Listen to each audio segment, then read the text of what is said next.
Bangalore lucky home এবং lucky ট্রিপে আপনাদের জানাই আমন্ত্রণ।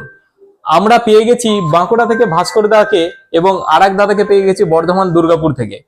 এবারে দেখে নেবো ভাস্কর দাকে রিকোয়েস্ট করবো এই লাকি হোমে লাকি হুইলটাকে একবার ঘুরিয়ে দেওয়ার জন্য কি পড়ে। এটাকে ভাস্কর দা একবার ঘুরিয়ে দিতে হবে। হ্যাঁ, খুব সুন্দর ঘুরিয়েছে ভাস্কর দা। নিচের দিকে ফোকাস করো, বাকিগুলো বাদ দিয়ে দেখা যাক কি আসছে কি আসছে কি আসছে কি আসছে। হ্যাঁ, খুব সুন্দর। ভাস্কর দা অ্যাকচুয়াল প্রচুর ট্রাভেল করেন, সেই জন্য একটা ট্রাভেল কিট পড়েছে, টুথব্রাশ হোল্ডার। তো জিনিসটা এক্সপ্লেন করে দেখিয়ে দেবো কি কাজ আছে। তো এই গিফটটাকেও দেওয়া হচ্ছে। তার আগে এই ভাইকেও রিকোয়েস্ট করে নেবো ওনাদের লাকি হুইলটা ঘুরিয়ে নেওয়ার জন্য। ভাইও ঘুরিয়েছে, দেখা যাক কি আসছে কি আসছে। সব কন্টেনার এন্ড চকলেট, এই দুটো গিফটকে তুলে দেওয়া হবে। এমনি ভালোবাসে, ভালো হয়েছে, ওর জন্য চকলেট এসছে। যে যেটা ভালোবাসে তার জন্য সেটা। ভাস্করদার এই গিফটটাকে ভাস্করদাকে দিয়ে দিলাম, আর এই ভাইয়ের চকলেট এন্ড সব কন্টেনার।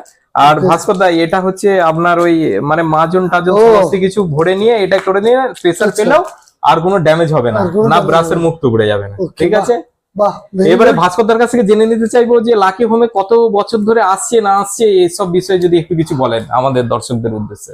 আমি বলি, লাকি হোমে আমি মোটামুটি 2014 থেকে আমি আসছি।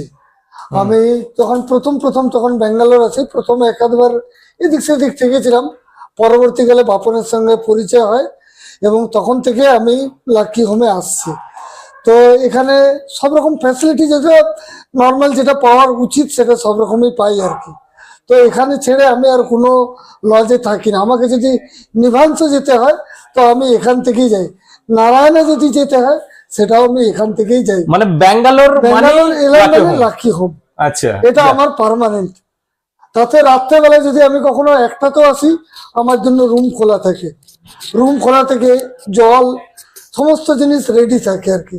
মানে কোনো কিছুর জন্য আমাকে ভাবতে হয় না যে সে রাত্রে একটায় কোথায় থাকবো কি দুটোর সময় কোথায় থাকবো, এটা কখনো আমাকে ভাবতে হয়নি কোনোদিন।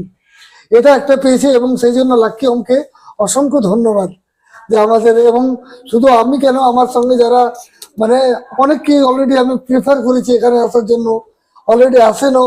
তার মধ্যে একজন আছেন আমাদের বিধান নন্দী আছেন। আমরা বিধানদাকেও পরে কোনো না কোনো ভিডিওতে তুলে ধরবেন। এরকম আছেন আর কি। আর এই দাদাকে জেনে নেবো যে কেমন লাগলো আপনার। আশা করছি ফার্স্ট টাইম লাগে না, দুবার আসা হয়েছে। কেমন লাগলো? ভালোই লেগেছে। আর আপনার আশেপাশে কেউ যদি জানতে চায় যে ব্যাঙ্গালোর যাচ্ছি তাহলে কোথায় গেলে ভালো হয়, কি বলবেন? এখানে বলবো যে লাকি ইয়েতে যান, লাকি হোমে আসার জন্যই বলবেন।